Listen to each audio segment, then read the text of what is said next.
Found this nice reef here. There's a lot of good structure, some nice Pargo working around here. You'll see some dropping down here. I figured, I'll grab the camera and I'll dive down here and I'll get some video of me shooting one. You see him over here in the middle of the screen here as I'm sitting down.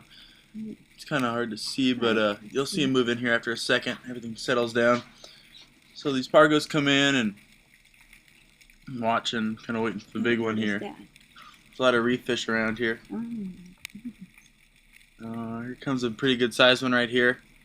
Turns and really have a shot, and this one in the back here was good, so see I shoot him here and he takes off pretty good. He gets down on the rocks where I didn't want him to go, and he ends up wrapping my line around this rock here, so I swim down to free it up because otherwise, break your line.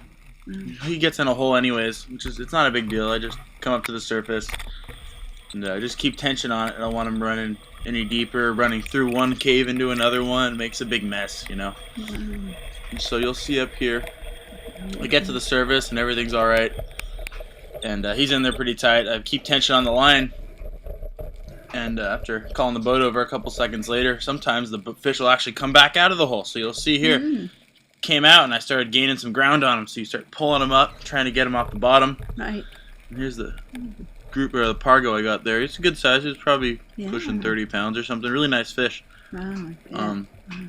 So more importantly, the reason I'm showing this little clip here is because we came back to the same spot right after I threw the fish in the boat and pulled my camera off my gun and said, I'm going to go down and make sure this is the right spot. We'll GPS it here, and that way, we can have the numbers in the future.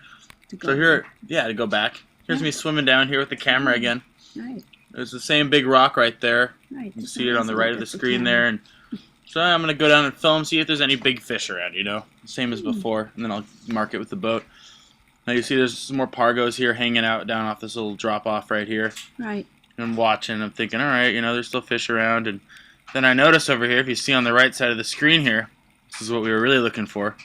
Really, really big Gulf grouper here. This thing's probably just over 100 pounds, I guess. And he's really close. The lens is almost deceiving in how big this fish is right here. And then he comes in so close right here. I could have shot him with a really small gun. If I had a pole spear, I probably could have stuck him.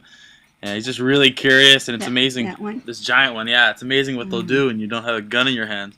He comes up and he's looking at me. He's just turning and checking me out. And I mean, most people would kill for this opportunity with a spear gun. Yeah, really. Anyways, so he goes back down and go back up to the boat here, and there's 2 more clips here of there's me all excited about it. 2 more clips here of me coming down, and in this one here, it's not as good as the last one, but you still see he's still hanging around. He's still curious. You'll see a lot more of the small Pargo in this shot. Yeah, that's kind of. You can't shoot him. You can. I just didn't have a gun with me. I was just videoing. Oh, okay. But it's kind of cool sometimes to video. It's so easy. Shoot plenty of fish. I don't need to shoot anymore. But you'll see right down here in the middle, right in front of this Pargo here, there's that dark shape. That's actually the same grouper again. Just kind of, he's hanging back and being a little bit more cautious now. They're pretty skittish animals typically in this part of the world. And so it's just kind of neat to get this video here. This one cuts off here in just a second. Yeah, these are those Pargos. These are excellent to eat. And it's deceiving. These are all probably 20-pound fish at least. Yeah, you'll see the grouper. He's moved out now. He's swam out to the deep now. Look at that. And then there's one more clip coming up here where you get to see him again, but he's just kind of swimming away. This spot was great. Those are the fish with the green. Those are all just little reef fish. Those are just, see him right here in the middle of the screen at the bottom. You see him kind of creeping in. It's easier when the screen's bigger, but swimming along there. He's kind of at the point where he's kind of figured us out, and he knows it's bad news for him if he sticks around. So that's that. It's like a nice little grouper spot we found. That's beautiful.